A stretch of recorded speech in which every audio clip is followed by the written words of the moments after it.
I am Samuel Ashford, 36 years old, a pianist living in a small apartment on the outskirts of the city. My life is like a sad melody, repeating monotonous low notes ever since the day my mother left. My mother, Abigail Ashford, was a talented businesswoman, the founder of Arcadia Cosmetics and Fashion, a fashion and cosmetics empire with more than 10 branches spanning across the country.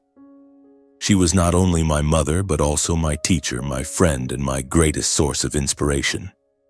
But 8 years ago, a horrific fire at the headquarters took her away from me forever. Or at least that's what I once believed. From that day on, I lived a reclusive life. I avoided everyone, immersing myself in music as a way to forget the pain. My apartment was a dark space, with an old piano placed in the middle of the living room, faded photos of my mother and me hanging haphazardly on the walls, and unfinished sheet music scattered across the floor. I rarely visited my father, Mr. Jeremy Ashford, who inherited and took over the company after my mother's death. He remarried just a few months after the funeral, to a young woman named Claudia, and that made me feel betrayed. How could he forget my mother so quickly? How could he laugh and be happy while I was still struggling with the loss? I chose to live in isolation, performing piano at small concerts and returning home each evening to embrace loneliness like an old friend. That night, the rain was pouring heavily. The raindrops pounded against the glass window, like urgent drums in a chaotic symphony. I sat by the piano, my fingers gliding lightly over the keys, playing Debussy's Clair de Lune, my mother's favorite piece. The gentle sound spread through the damp space, but my heart felt heavy. It had been 8 years, yet the pain was still as fresh as an unhealed wound. I missed my mother terribly, remembering how she would sit beside me, listening to me play, then smile and say, "My son, music is the way for the heart to speak to the world." Now my world was left with only shadows. The clock struck 2 in the morning. I had just turned off the light, collapsed onto the bed, trying to fall asleep. The rain showed no sign of stopping, with thunder rumbling in the distance. Then the phone rang, cutting through the silence.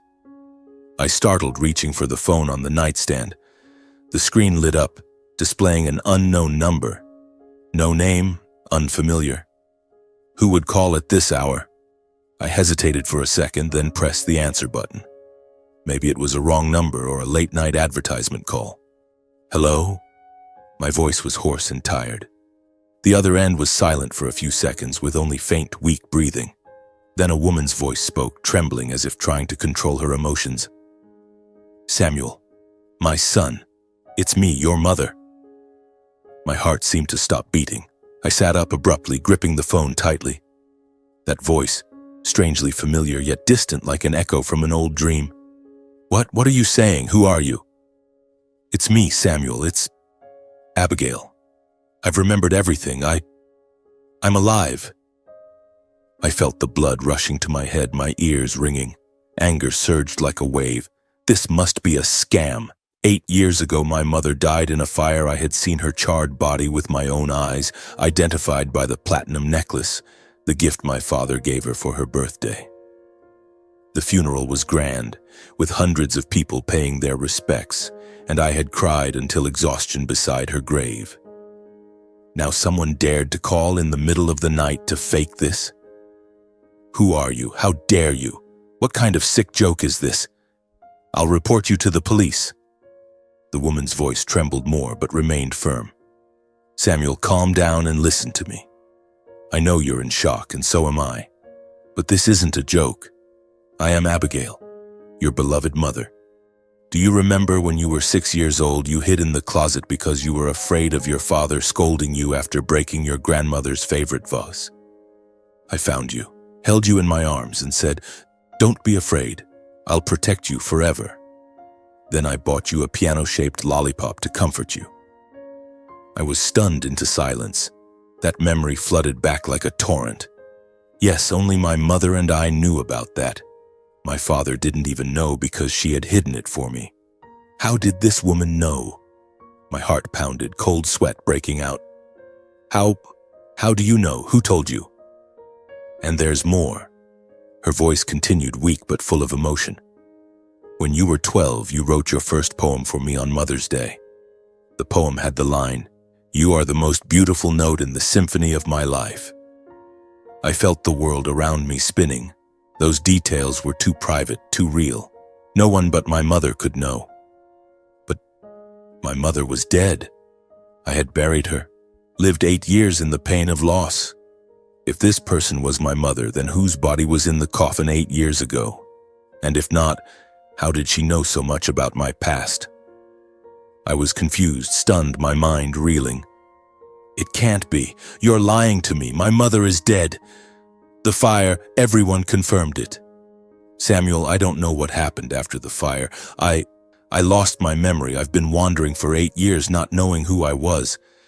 But a few days ago, I saw you on TV performing piano. The memories came flooding back. I remembered everything. I had to call you.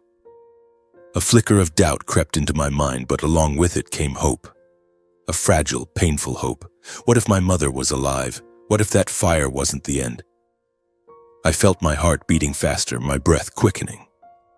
The rain outside was still falling, but now it sounded like whispers from the past. You. What do you want? I want to see you, Samuel. To clarify everything, I need your help, and I need to know what happened over the past 8 years. I hesitated. My mind was in chaos, not clear enough to make a decision. My rational side warned that this could be a trap, but my heart desperately wanted to believe. I need time to think. I'll call back later. I hung up quickly and collapsed back onto the bed, still clutching the phone, tears streaming down my cheeks without me realizing it. I lay awake, my mind swirling with 1,000 questions. Was my mother alive? Or was this just an illusion? And if it was true, then how great a lie had I been living in for the past 8 years? I jumped out of bed, my bare feet stepping into the living room. My small apartment now felt like a dark cave, where I hid from the outside world. The rain was still pattering against the window, the wind howling through the cracks like whispers from ghosts of the past. I sat down on the floor, my back against the wall, and let the memories flood in.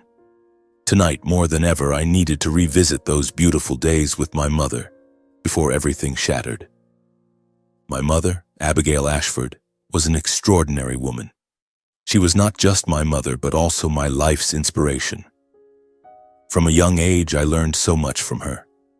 I clearly remember my childhood days when my mother would take me to the headquarters office. It was a tall building gleaming under the sunlight, with colorful design rooms and the faint scent of cosmetics lingering in the air. Mother would sit at her desk, with her hair tied up high and her sharp eyes, explaining business to me. Samuel, my son, life is like a fashion collection. You need discipline to select, rigor to perfect, but above all, it must be filled with love to make it beautiful. She was disciplined but loved me dearly. Once I mischievously knocked over a bottle of nail polish in the lab, and instead of scolding me right away, she made me sit down, clean it up thoroughly, and then explained, "Every mistake is a lesson, my child. But if you don't fix it, it will spread like an indelible stain." I burst into tears, but she hugged me close and whispered, "I love you and I believe you'll do better." That was how she taught me. Discipline not to punish, but to build. She taught me to play the piano from the age of 7, sitting beside me for hours, correcting my clumsy fingers. Music is the language of the heart, Samuel. Let it tell your story. Those afternoons under the golden sunlight filtering through the curtains, my mother and I were like two friends, sharing everything from music sheets to dreams. I remember a special memory when I was 10 years old. Mother was preparing for the launch of Arcadia's new collection. She was so busy that she even forgot to eat dinner, but she still made time to read to me before bed.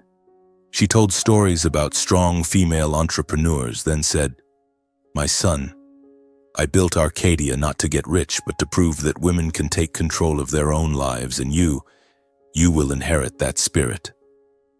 I lay in her arms, feeling her warmth and the familiar scent of her perfume, a blend of vanilla and rose that she had mixed herself. In those moments, the world seemed perfect. Mother was the pillar of the family, the company, and me. My father, Jeremy, who was then the chief accountant at Arcadia, often came home late, leaving her to handle everything alone. But she never complained. "Love is silent sacrifice, my child," she once said. Then those beautiful memories suddenly shifted to darkness. I closed my eyes, trying to push them away, but they still flooded back. The fire 8 years ago, that fateful night that took my mother away. It was a hot summer evening. I was home alone practicing piano for an upcoming performance. The phone rang and my father's voice came through on the other end, calm to the point of coldness. "Samuel, something's happened. Your mother is trapped in the fire at the company headquarters." My heart seemed to stop. I didn't know what to do. I rushed out, hailed a taxi to the scene. When I arrived, a horrific sight unfolded before me. The Arcadia building engulfed in a sea of flames, black smoke billowing into the sky, the blaring sirens of fire trucks. Employees were running in chaos, some severely burned and being loaded into ambulances. I ran closer, shouting, "Mom, where are you?" My father stood there, his face pale but his voice steady. "She was in the research room. They say there was an electrical malfunction. The fire spread quickly." I couldn't believe it. Mother was always careful. The research room was where she spent hours developing new products, safe, environmentally friendly cosmetics. How could something like that happen? The police and firefighters worked through the night, and by the next morning they announced 4 people dead, including a charred body identified as my mother. The reason? The platinum necklace, the gift my father gave her for their wedding anniversary, still intact around the victim's neck. It gleamed under the morgue lights like a cruel reminder of the loss. My father and I were the ones who went directly to sign the identification papers. The morgue was cold, the pungent smell of formalin making me nauseous. The body lay on a metal table, blackened beyond recognition. Only the necklace served as proof. Father signed the documents quickly, his hand steady, then patted my shoulder. "We have to be strong, Samuel. Mom would want that." I cried until exhaustion, kneeling beside the body, whispering, "Mom, why did you leave me?" How could I accept it? Mom, the strong, loving woman, now reduced to ashes. Afterward, my father organized a grand, elaborate funeral. Hundreds came to pay respects, business partners, Arcadia employees, family friends.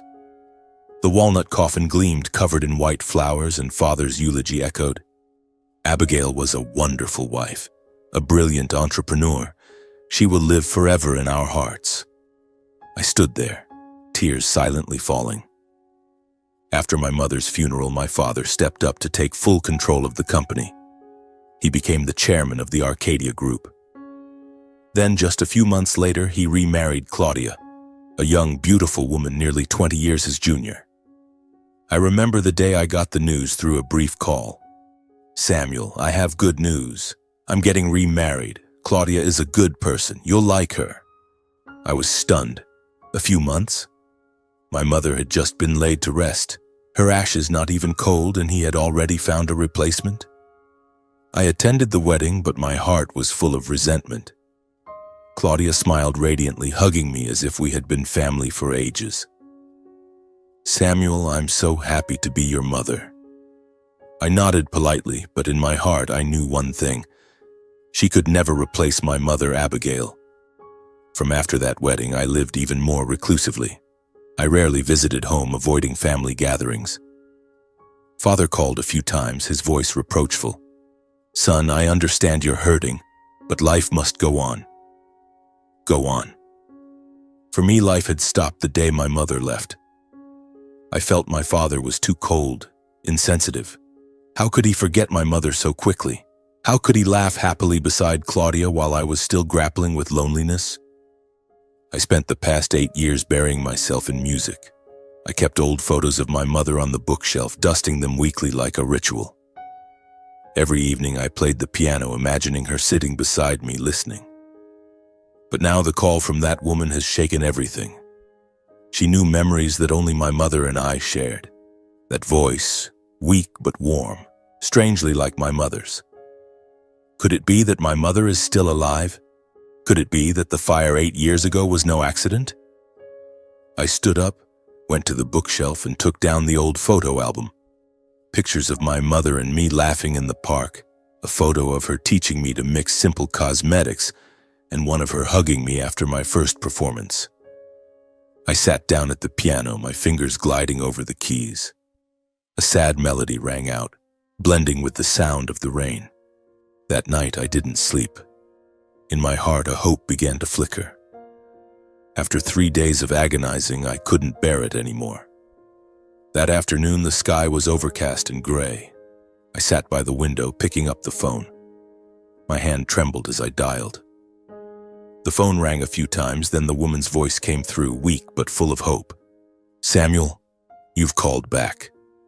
"Yes," I said, my voice dry and raspy. I need to confirm the truth. Who are you? How do you know about my past?" "I understand you're confused," she replied, her voice trembling. "So am I. But we need to meet. I'll tell you everything. Let's meet at a small cafe on the outskirts, somewhere quiet. The Old Oak Cafe on Elm Street. Tomorrow at 2 in the afternoon?" I hesitated. The outskirts, far from the center with few people around. Was it safe? But then I thought, if it was a trap, I could call the police, and if it really was my mother. "All right, I'll be there." After saying that, I hung up, feeling like I'd just jumped off a cliff. My heart pounded, cold sweat breaking out. I spent the entire evening preparing, wearing a dark coat, bringing a spare phone, even considering asking a friend to come along, but deciding against it. This was personal, painful. That night, my sleep was fitful, filled with nightmares. I dreamed of my mother standing in a sea of fire, waving to me, then disappearing into black smoke. The next morning, I woke up early, brewing strong black coffee to stay alert. Time dragged on, feeling thick and viscous. I glanced at the clock every minute, my heart a mix of excitement and unease. At 1 in the afternoon, I drove to the outskirts. Elm Street wound long and twisting, lined with dense ancient trees on both sides. The Old Oak Cafe was tucked away behind an old wooden fence. I arrived early, choosing a secluded corner table near the window to observe. The cafe was quiet, with only a few scattered customers. An old man reading the newspaper, 2 young girls giggling. I ordered coffee, gripping the cup tightly, my eyes fixed on the door. Every time the doorbell jingled, my heart skipped a beat. A man walked in, not her. Then a couple, not her either. Time passed. It was already 2 o'clock and still no sign. I started to doubt. Maybe it was a prank or she got scared. But then, the bell jingled again. A woman stepped in, her gait slow and strangely familiar. She wore a long coat, a scarf covering half her face. My heart raced wildly. She looked around, then approached my table. When she sat down, I finally saw her face clearly, covered in deep burn scars, skin wrinkled and crisscrossed with wounds. I froze, my mouth stammering. Who are you?" She didn't answer right away, but pulled an old scratched silver ring from her bag and placed it on the table. My heart seemed to stop. It was the ring I'd given my mother for her birthday 20 years ago when I was 16. The ring had "Beloved Mother" engraved inside. "You gave me this, remember? I've kept it even though it's worn." I picked up the ring, my hand shaking. Yes, this was exactly the ring I'd given her. How do you have this ring?" "My son, I know you're scared, but I am Abigail. I am your mother. Do you remember when you were 8, we went on a picnic by the lake? You caught a blue butterfly, then cried because it flew away. And the scar on your forehead," she said, pointing to my brow. "From falling out of a tree when you were 9. I bandaged it for you and comforted you all night." Emotions burst forth. I couldn't deny it anymore. This was my mother, Abigail Ashford, the one I'd thought was lost forever. Tears welled up, choking me. "Mom, you're alive? How is this possible?" She reached out to wipe my tears, a familiar gesture that filled me with indescribable happiness. "It's me, my son. I'm back." We embraced tightly, tears streaming down our faces. 8 years of separation, 8 years of pain, now bridged by a warm hug. The cafe blurred in my vision, leaving only my mother's warmth.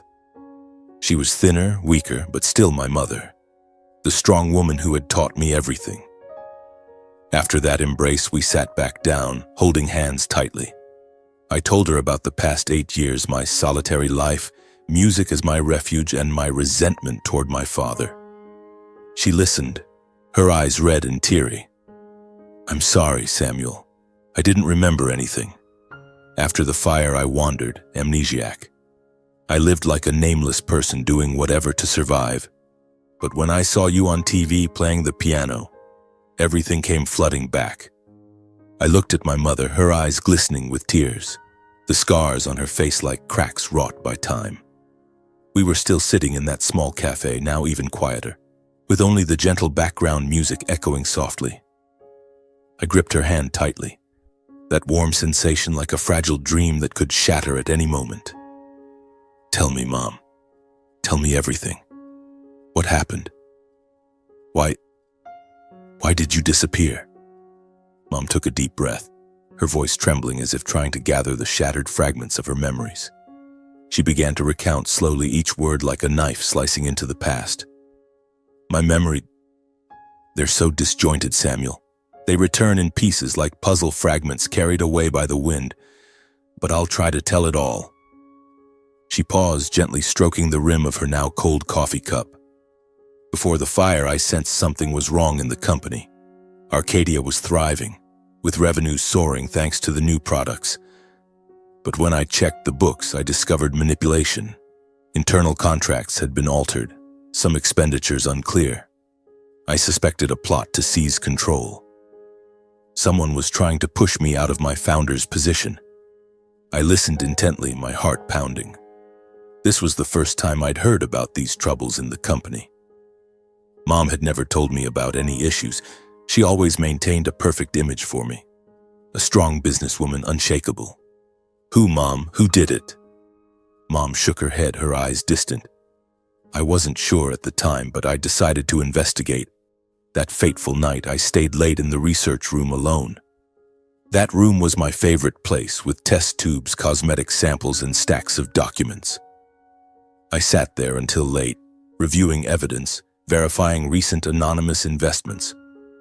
Large sums of money were flowing into the company, but not through official channels. I thought it might be money laundering or something worse." Her voice grew quieter, as if reliving the moment. I pictured the scene. Mom sitting under the fluorescent lights, papers scattered across the desk, her sharp eyes scanning every figure. She was always careful, disciplined, habits that had saved her many times in business. Then I found evidence. A large profit had been secretly transferred to someone's personal account, an enormous sum, enough to buy a mansion. I was noting it down when suddenly the lights went out. I held my breath, suspense rising like in a horror movie. "Then what, Mom?" A loud noise echoed from the hallway. She continued, her voice shaking, like heavy footsteps. I stood up, my heart racing, and called out, "Who's there?" But darkness enveloped everything. I reached for the flashlight, but before I could, a dark figure lunged at me. I was attacked unexpectedly, a hard blow to the head. The pain was excruciating, Samuel. I passed out before realizing who was behind it. Tears streamed down my face. I hugged her tighter, feeling her body tremble. For 8 years I'd thought she died in the fire, but it turned out she was targeted. Someone had tried to kill her. "Mom, what happened after that?" Mom wiped her tears, her voice weak. "When I woke up, I found myself lying outside the building on the damp grass. My head throbbed like it was being hammered, my face burned raw. I don't know who got me out there. Maybe the attacker, or someone else. Before me was the sight of the research room engulfed in flames, black smoke billowing. Sirens wailed in the distance, but I remembered nothing. I didn't know who I was, why I was there. My memories were gone, erased clean. In panic, I stood up and ran, not daring to look back. I imagined the scene, Mom, the woman who once ran an empire, now lost in the dead of night, fire raging behind her. That pain made my heart ache. How did you survive 8 years? 8 long years? My mother sighed, her eyes gazing out the window where the afternoon sky was darkening. The days that followed were hell, my child. I wandered aimlessly, drifting from place to place, no documents, no money, no memories. I took odd jobs to get by, washing dishes in diners, sweeping at markets, even selling newspapers on the street. There were days I slept under bridges, freezing cold with cars roaring overhead. On rainy nights, I'd curl up on a park bench, soaked and starving. I thought I was just a homeless person, nameless, without a past. Sometimes flashes in dreams, images of a boy playing piano. But I couldn't remember who it was. My heart twisted in pain. Mom, Abigail Ashford, the successful businesswoman, living like a beggar. I hugged her, tears soaking her shoulder. Mom, I'm sorry, I didn't know. I thought you were dead. She stroked my hair just like in the old days. It's not your fault at all. The fault is mine for not being able to remember you. But fortunately, a few days ago, while I was waitressing in a small bar on the outskirts, I watched TV. A concert was broadcast and you appeared, playing the piano, the Clair de Lune that I taught you. Your face, your smile. Memories flooded back like a torrent. I remembered everything, our beautiful moments together. I remembered you crying when you gave me the silver ring, the afternoons I taught you to mix cosmetics, and then I remembered that fateful night 8 years ago. I recalled the name on the account that received the money back then. I froze, anticipation building. What name, Mom? She looked straight into my eyes, her voice grave. At the time, Jeremy, your father, was the chief accountant of the company. He transferred the money to an account under the name Claudia Dumit. I was stunned, as if slapped in the face. Claudia Dumit. That was Claudia, my father's current wife, my stepmother. My heart raced, my mind spinning. It can't be. Claudia? She's involved? Mom nodded, her eyes full of pain. I don't know the details, but the amount was huge. Perhaps a reward for the plot. Samuel, I think your father was involved in the fire 8 years ago. I stood up, pacing the cafe, trying to control my emotions. It all connected. Father taking over the company quickly, remarrying Claudia just a few months later. I immediately recounted to Mom everything that happened after the fire, my voice trembling. After the blaze, 4 charred bodies were found. You and Father went to the morgue to identify your body through the platinum necklace, the gift Father gave you. The body was burned beyond recognition, but the necklace was intact. Father signed the papers, then organized a grand funeral. Hundreds came, white flowers covering everything. Afterward, he took control of the company as if nothing had happened. Mom listened, her face paling. And Claudia. Just a few months later, Father married her. Claudia Dumit, the very owner of the secret account that received the money years ago. I hate her, Mom. She's young, with a fake smile, always trying to get close. I avoid going home because of that. I continued, my voice filled with resentment. Over the past 8 years, Father has run the company poorly. Revenues and profits have steadily declined. I've heard rumors from old employees that he's planning to sell the company, then retire with Claudia. They live luxuriously, traveling everywhere, while I've been living in solitude. Mom hugged me, tears falling again. Samuel, we must find the truth, but be careful. If your father knows I'm alive, it could be dangerous. I nodded in agreement. Mother and I decided we wouldn't tell anyone about this. We left the cafe, walking silently in the light drizzle. In my heart, everything felt shattered. The truth from 8 years ago, which I'd thought was closed, now resurfaced, colder and darker than ever. I tried to find words to reassure Mom, but my throat was choked with bitterness. One question echoed endlessly in my mind. The man I'd once respected, called Father throughout my childhood, could he really be the betrayer? I drove slowly through the suburban streets, gripping the steering wheel tightly, my mind still reeling from what my mother had just told me. Claudia, that name now felt like a knife slicing into my heart. How could my father? He had hugged me at the funeral, wiped my tears, then turned around and married the very person involved in the plot to harm my mother? My mother sat in the passenger seat, silently looking out the window, her scarred face reflecting under the flickering streetlights. She was tired, but her eyes still radiated strength, the strength of the woman who had built the Arcadia empire from scratch. When we arrived at the apartment, I opened the door and helped my mother step inside, the small, cozy, quiet space where I had lived like a hermit for the past 8 years. The living room with the old piano in the middle, the bookshelf filled with sheet music, and the small kitchen with the faint scent of coffee. My mother paused at the threshold, her eyes scanning the old photos on the shelf, photos of her and me laughing in the park, her hugging me after my first performance, family photos from the old days when my father still smiled happily beside her. She reached out to touch one photo, her voice trembling. You've kept them. I thought everything was lost. I hugged her from behind, tears streaming down again. I couldn't throw them away, Mom. These photos are all I had. They helped me get through the days.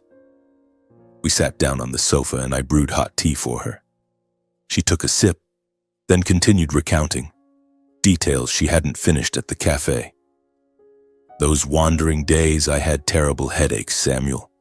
Memories came back in bursts like migraines. Sometimes I'd sit on a park bench watching children play, then suddenly remember you, the little boy with the small piano. But then the pain would hit, erasing everything. I thought I was going crazy. I listened, my heart twisting in pain. She told me about the odd jobs, washing dishes in diners until her hands blistered, sweeping leaves in the park under the rain, even begging from strangers. One night I lay under a bridge listening to the river flow, wondering why my life had come to this. But I didn't give up. Deep down I knew something was waiting for me to return. I played the piano for her, Chopin's Nocturne, the piece she had taught me when I was young. My fingers glided over the keys, but my mind was in turmoil. My father, the man I had once respected, was now a suspect. He had transferred money to Claudia, then married her. Could the fire have been his plan? Whose body was that? I stopped playing, my mind spinning with a barrage of questions. The days after my mother returned were a mix of strangeness and warmth. She was still very tired, her body weak after 8 years of wandering. She slept a lot, but her sleep was fitful, sometimes waking in panic from fragmented memories. One night she screamed in her dream, "Fire! Fire everywhere!" I rushed into the room, hugged her, and whispered, "Mom, it's me. You're safe now." She hugged me tightly, tears soaking my shirt, then gradually calmed down. My presence was like medicine, helping her regain her spirits little by little. We had breakfast together, toasted bread and coffee, and she taught me again how to make simple cosmetics from kitchen ingredients, just like before. My son Arcadia started from small things like this, she smiled weakly. I didn't dare tell anyone that my mother was alive. Not the police, not friends, not even old Arcadia employees. I knew if Jeremy and Claudia found out, they would try to make everything disappear again. My father, now I called him Jeremy in my mind, was powerful, with the company and connections. He could arrange things, just like he did with the fire. Every time I thought about it, my heart raced, a mix of excitement and fear. We lived discreetly. My mother stayed indoors and I went out for shopping. Then one evening, as we sat by the window watching the rain fall, my mother held my hand, her voice firm. "We can't hide forever, my son. We have to reclaim the company and the truth. Arcadia is mine. It's your inheritance. Jeremy stole it and we have to take it back." I nodded, filled with determination. "But how, Mom? We have no evidence." She smiled, her eyes sharp again. "We'll plan step by step." Mother and I began devising a plan, sitting for hours at the kitchen table with paper and pen. We drew diagrams, listed steps, carefully, discreetly, like a thrilling game of cat and mouse. First step, gather information. I would go to the company, approach Jeremy. Mom would secretly contact old friends. My heart pounded every time I thought about it. If discovered, everything would collapse. The next day, I dressed in a formal suit and drove to Arcadia headquarters, the gleaming high-rise I had once avoided. My heart was pounding, cold sweat breaking out. I entered the lobby. Employees recognized me and greeted politely. "Mr. Samuel, long time no see." I forced a smile, took the elevator to the top floor, the chairman's office. Jeremy was sitting behind a large desk, papers scattered everywhere. He looked up, surprised. "Samuel, what brings you here?" I sat down, trying to keep my voice calm. Outwardly, I said I wanted to join the company. "I think it's time to get involved, Dad. Music isn't enough to make a living." He smiled, patting my shoulder. "Good, my son. I've been waiting for this day." We chatted casually about revenues, new products. But my real intention was to plant a recording device, a small one I had bought, capable of recording continuously for weeks. While he turned to brew coffee, I stood up, pretending to admire the books on the shelf. My hand trembled, heart beating like a drum. I slipped the device into a crevice among old books, out of sight. Done. My father was busy with the coffee, unaware. I left the office, a mix of relief and anticipation. If he said anything incriminating, we'd have evidence. Meanwhile, back home, my mother secretly reached out to old contacts. She called from an anonymous number, contacting a veteran accountant from the company. Very loyal to her. "I need the recent financial reports," she whispered. The person was surprised but agreed to send them via a hidden email. When I got home, my mother was sitting in front of my old computer, eyes glued to the screen. "My son, I have it. The financial reports for the past 8 years." We reviewed them, hearts racing.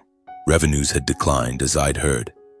But then my mother pointed to a line, a large sum, hundreds of thousands of dollars, transferred to an individual named Victor Hammer, just days after the fire. She paled. Victor Hammer. I believe he was the arsonist. Perhaps he was the one who knocked me out, then set the room on fire. This money was his reward. I was stunned, suspense surging. Every evening after my mother went to bed, I sat alone at the computer, reviewing the financial reports she had obtained.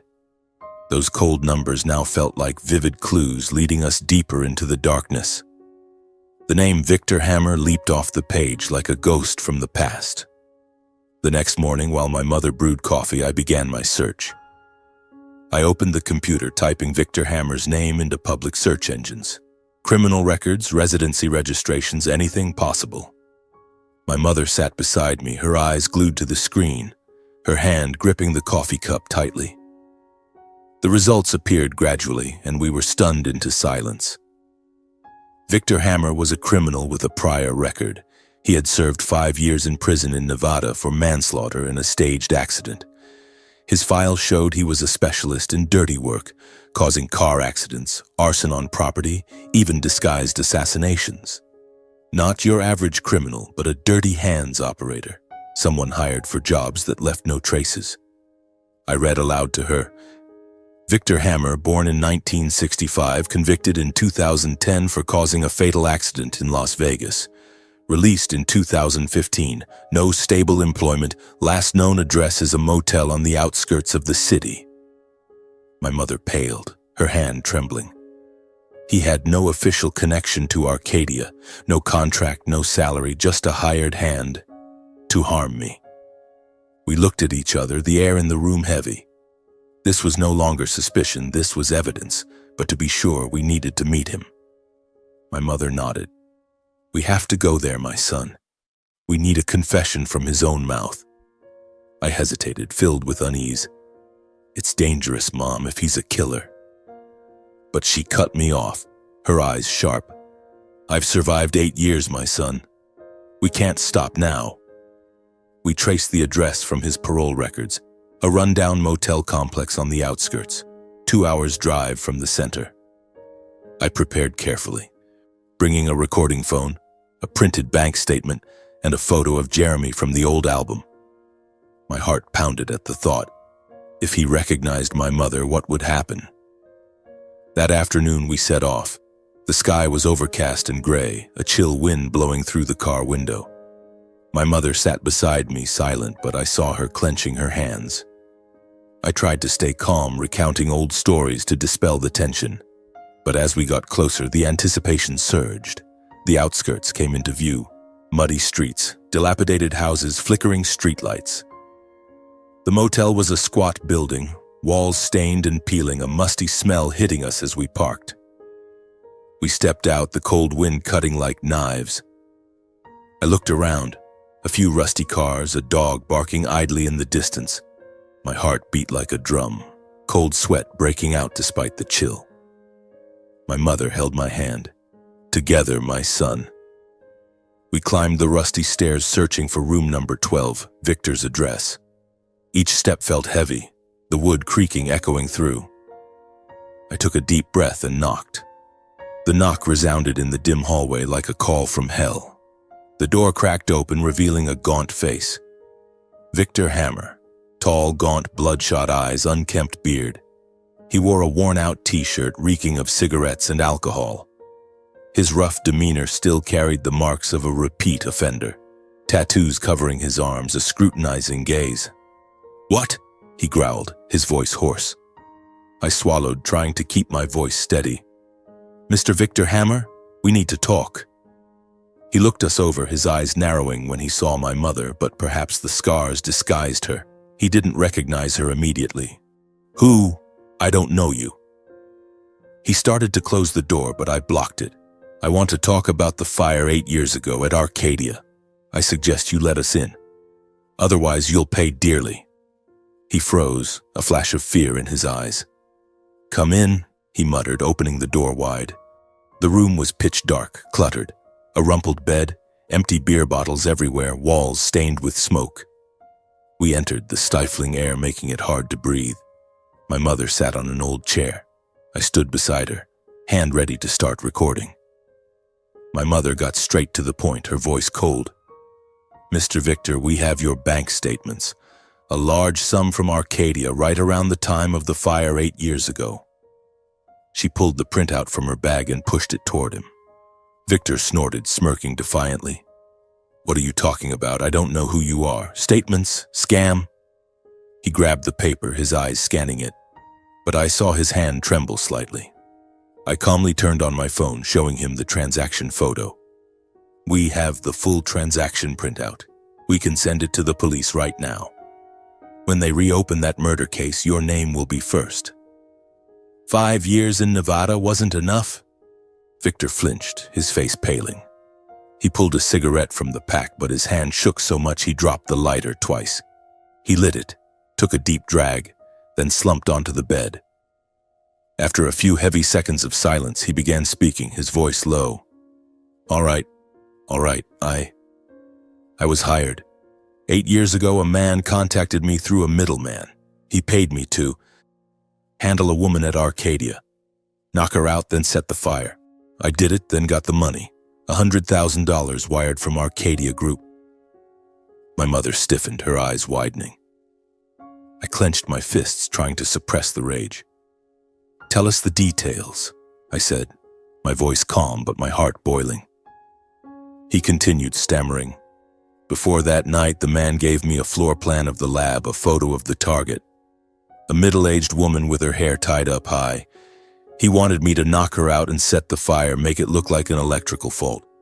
I sneaked into the building through the back door, confirmed the target, turned off the lights, and hit her from behind. Then I torched the room. Job done, money in the account. I didn't ask his name, just did the work. My heart pounded, suspense choking me. My mother pulled out Jeremy's photo from her bag, an old one from the family album. She pushed it toward him. Was this the man? Look carefully. Victor took the photo, stared for a moment, his eyes narrowing. Then he nodded, his voice firm. Yeah, that's him. I remember because of the lump on his ear. On the right, like a big mole. He wore a suit, deep voice, paid handsomely. My mother froze, speechless. She looked at me, her eyes full of pain. It was Jeremy, my father, her husband. The lump on his ear, I knew it well. I teased him about it since childhood. I looked at my mother, my eyes a mix of pain and hatred. How could this be? My father, the one who taught me to ride a bike, who held me as I cried when Grandma died, was the mastermind? Tears streamed down my face, not from sadness, but from anger. We stood up and left that dark room. Victor muttered, "Don't call the cop. I've told you everything." But we didn't respond. The wind blew through the rusty hallway, cold as a blade. On the way back, mother and son were silent, lost in thought. The car sped along the highway, streetlights flashing by like hazy streaks.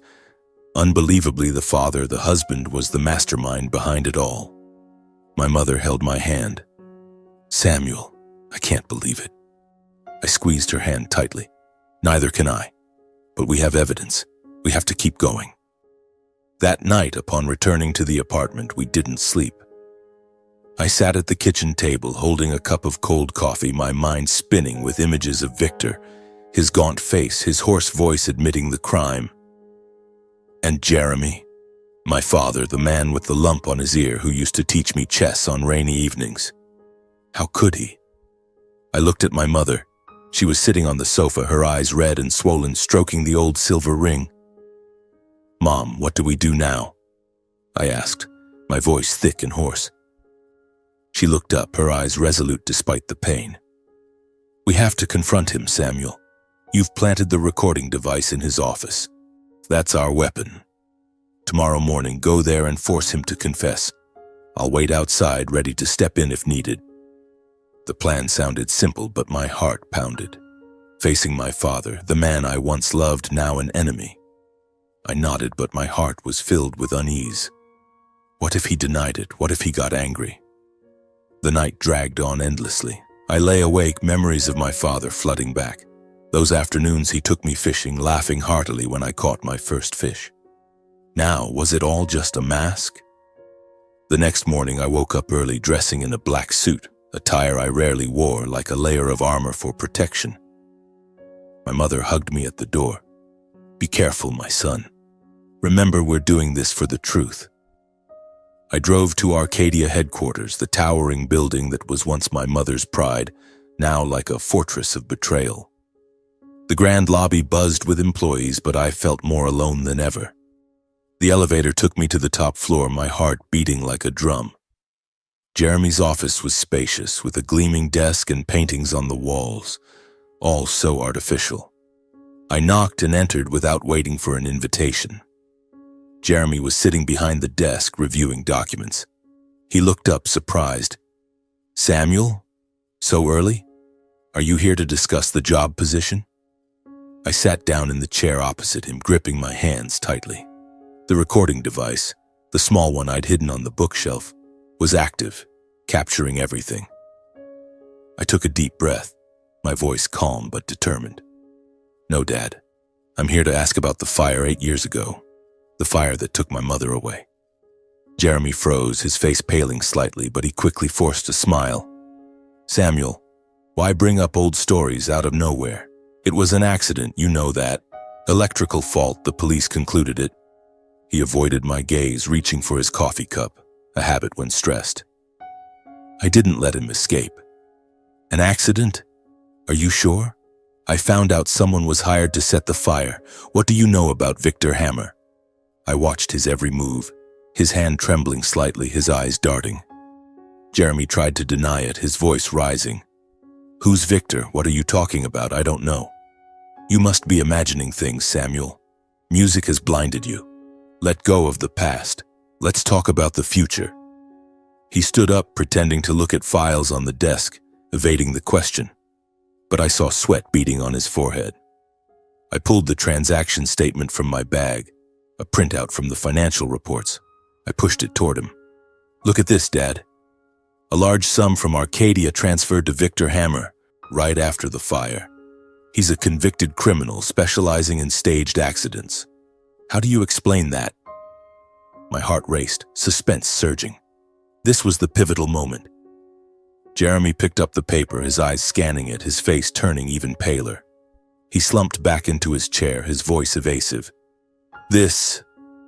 This is a mistake. Maybe the accountant messed up, or Claudia handled it. She helps me with finances. It wasn't me." He shifted the blame, his eyes avoiding mine. That lie only deepened my suspicion. Claudia, the woman he married in haste, the owner of the account that received the secret funds. I pressed harder, my voice rising. "Claudia? You think I'll believe that? Victor has confessed everything." He described the man who hired him, provided the lab floor plan, Mom's photo, and he recognized you by the lump on your ear. You hired him to knock Mom out, then burn the room to cover up the fraud. I stood up, pointing at him, tears streaming down from anger. Jeremy lost his composure, his face flushing red. He slammed the desk. What do you know? Abigail was in the way. She discovered my books. Before the scandal broke, I had to eliminate her." The confession slipped out, echoing in the room. I was stunned. He had admitted it. The recording device had captured it all, every word clear. I stood up, walked to the bookshelf, and retrieved the small device. It was still running, the red light blinking. Jeremy realized, his eyes widening in horror. "Samuel, you recorded this?" I nodded, my voice cold. "Yes, I've achieved my purpose." I turned and left. No need for further argument. My heart ached coldly. This was my father, but he had betrayed us. Jeremy panicked, rushing after me and grabbing my arm. "Samuel, don't! I was wrong. Don't call the police. I'll make up for everything. Money, the company, anything. Please forgive me." He knelt down, tears streaming, his voice pleading pathetically. I paused, looking at him, the once strong man now like a defeated soul. At that moment, the door opened. Abigail, my mother, stepped in, her posture resolute despite her scarred face. She had been waiting in the hallway as planned. Jeremy was terrified beyond measure, his face ashen as if seeing a ghost. "Abigail, no, impossible, you're dead." He backed away, bumping into the desk, items scattering everywhere. He collapsed completely, slumping to the floor, muttering, How are you alive?" My mother looked at him, her eyes full of pain but steadfast. "Jeremy, you tried to kill me. For power, for money. But in truth, I didn't die." I stood beside her, squeezing her hand. "You'll have to pay the price. For Mom, for me, for everything." We left, leaving Jeremy in a state of panic and despair. He shouted, "Don't! Please forgive me!" But the door closed, his cries echoing behind us. We stepped into the elevator, my heart a mix of relief and sorrow. The counterattack had succeeded, but the cost was a shattered family bond. My mother and I stepped out of the Arcadia building, the afternoon sun shining through the glass, but my heart felt ice cold. A few company employees passed by us and then turned back to look. It seemed they had recognized my mother through the deep scars etched on her face. Mom remained silent, gripping my hand tightly, her eyes red and swollen but resolute. We headed home, not saying a word the entire way. The scenery outside flashed by, bustling streets, people hurrying about their daily lives. But for me, the world had changed forever. My father, who had once been the pillar of the family, was now nothing but the shadow of a betrayer. Upon arriving at the apartment, Mom slumped onto the sofa and sighed. "Samuel, we've done the right thing, but it still hurts." I hugged her, tears streaming down. "I know, Mom, but the truth had to be revealed. We can't let him continue harming others." A few days later, my mother and I decided to take action. We compiled everything onto a USB drive and a handwritten letter explaining the entire affair. My heart pounded at the thought. Once sent, there was no turning back. But Mom held my hand. "My son, this is justice. I've lost 8 years. Don't let anyone else suffer." I nodded, drove to the local police station, and handed over the full recordings and financial records to the investigators. The officer who received the files widened his eyes upon hearing the summary. "This is a serious allegation, Mr. Ashford. We'll investigate immediately." I left the station, feeling relieved but still anxious. The game was now in the hands of the law. Just a few hours later, everything exploded. The police acted swiftly, like a storm descending. I turned on the local news channel and the scene unfolded. Police raiding the Arcadia office, employees scattering in panic, papers flying everywhere. They searched every drawer, every computer, seizing stacks of documents, fraudulent ledgers, forged contracts, and evidence related to the murder plot. The media swarmed in, cameras flashing, reporters crowding outside the door. Then the footage shifted to Jeremy's private home, the large house where he and Claudia had lived luxuriously for the past 8 years. Police broke down the door, searching every room, confiscating laptops, phones, and hidden cash stashes.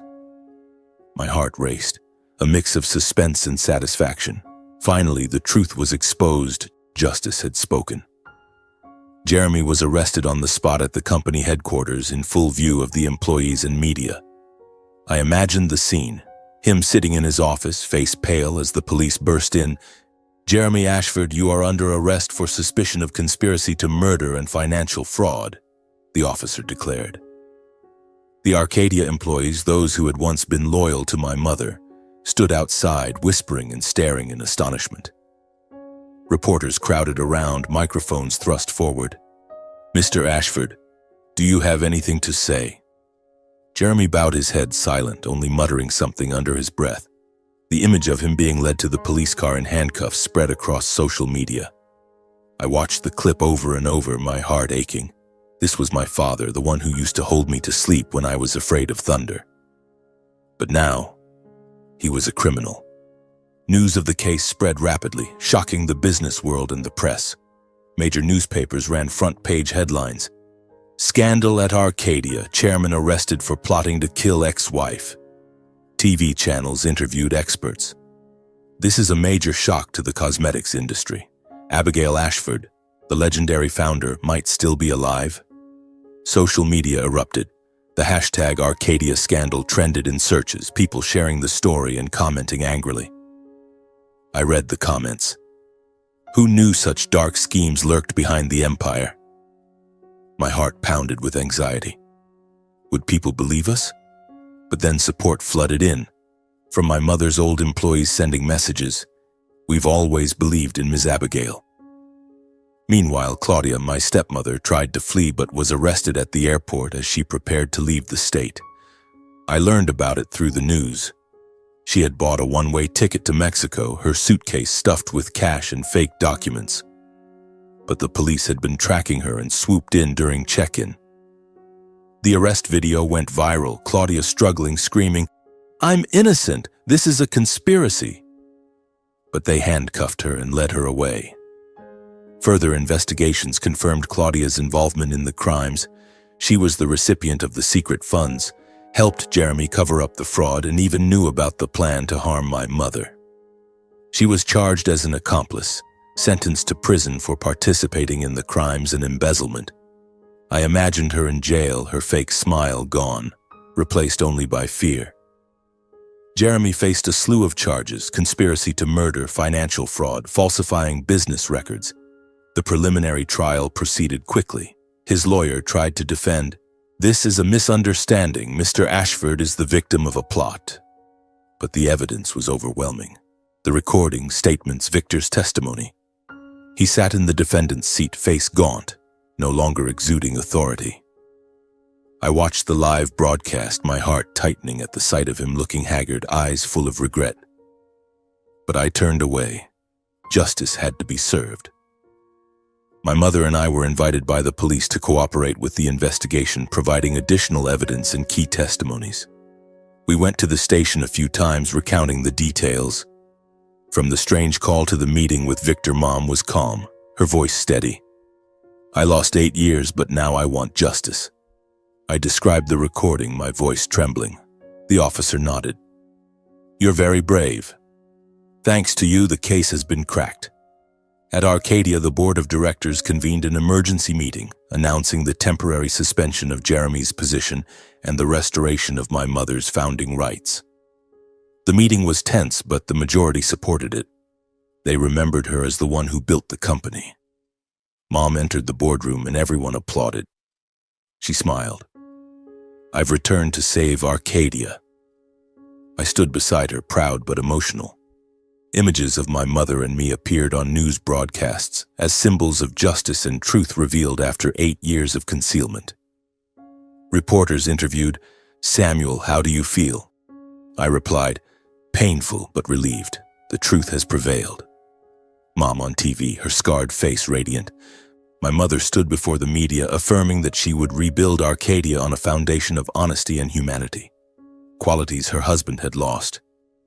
She declared, "Arcadia is not just cosmetics, but trust. I will rebuild it focusing on women and charity." Everyone applauded and I hugged her.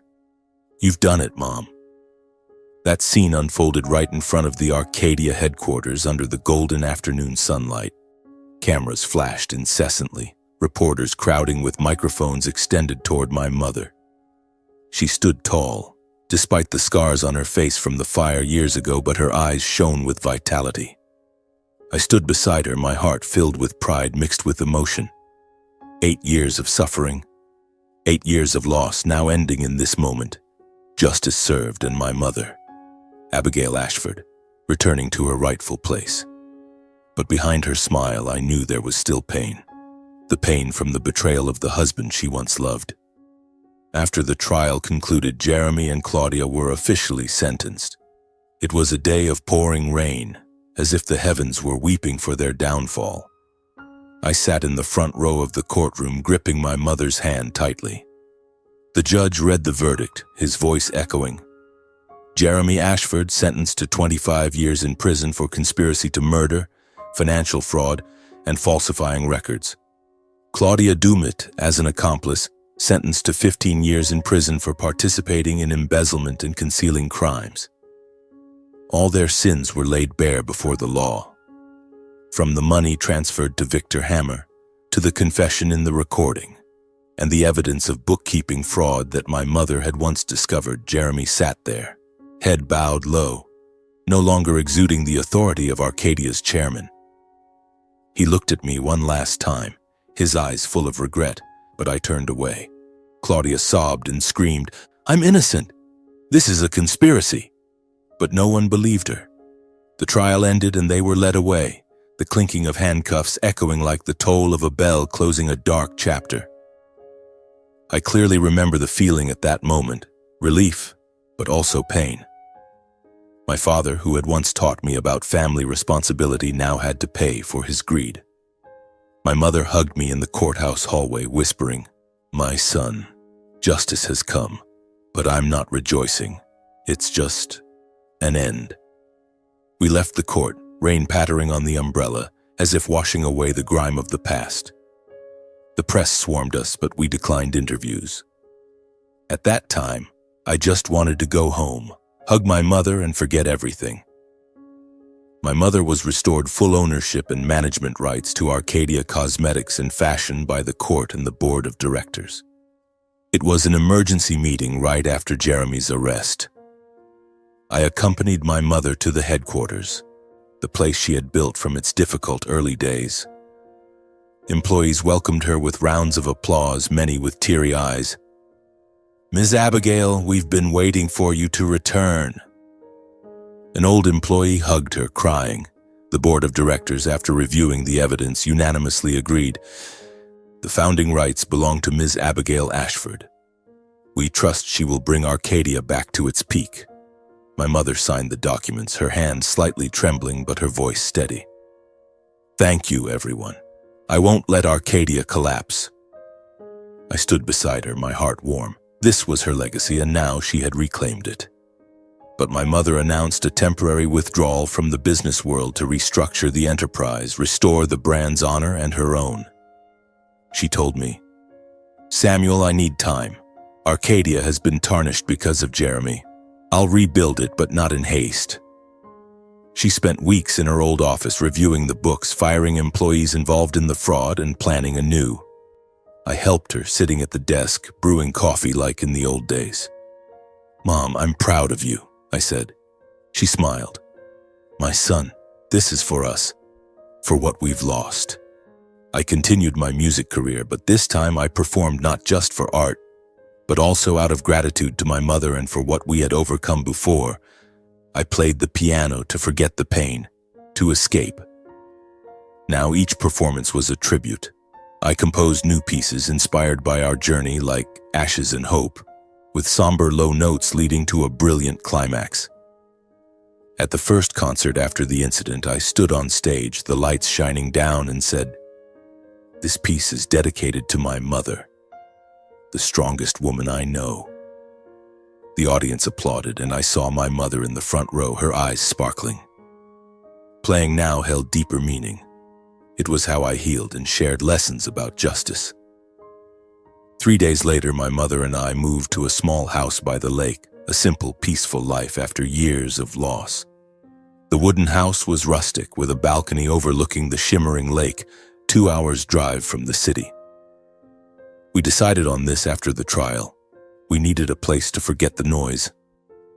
Every day I taught my mother to play the piano. In the evening, she sat listening to me practice pieces written just for her. In the early mornings, the first sunlight streamed through the window. I sat at the piano with my mother beside me, her hands still clumsy on the keys. "Mom," gently, I smiled, lightly adjusting her fingers. She laughed too. "I'm old now, my son, but I love learning from you." Those sessions were filled with laughter, dispelling any lingering shadows. As night fell by the fireplace, I played a new piece, Mother's Song, inspired by childhood memories. My mother sat listening quietly, eyes half closed, tears rolling down. "It's so beautiful, Samuel. It feels like it's embracing me." Those moments were healing balm, helping us reclaim the peace we had lost. After my mother handed over daily management to the new team, Arcadia began to revive, focusing on charitable activities supporting women in need and victims of violence. Though no longer directly running it, she still provided clear direction. We're not just selling cosmetics, but helping women gain confidence. She established a fund to support victims of domestic violence, donated cosmetics to impoverished women, and partnered with charitable organizations. Revenues gradually increased, and the press praised Arcadia from scandal to symbol of humanity. I felt proud seeing my mother in the news, but she only smiled humbly. "This is for people like me, who once lost everything but stood up again." In one interview I shared, "Justice isn't just for revenge. It's to reclaim the humanity we lost when hurt." It was a TV interview after Arcadia launched a new collection. The reporter asked, "What have you learned from the incident?" I replied, my voice emotional. "Justice is healing. We didn't seek revenge on Jeremy, but to find ourselves again. Over 8 years I lost my mother, lost faith. Now I've found it back, thanks to justice." I shared my lesson. The truth may be buried in ashes, but it never dies.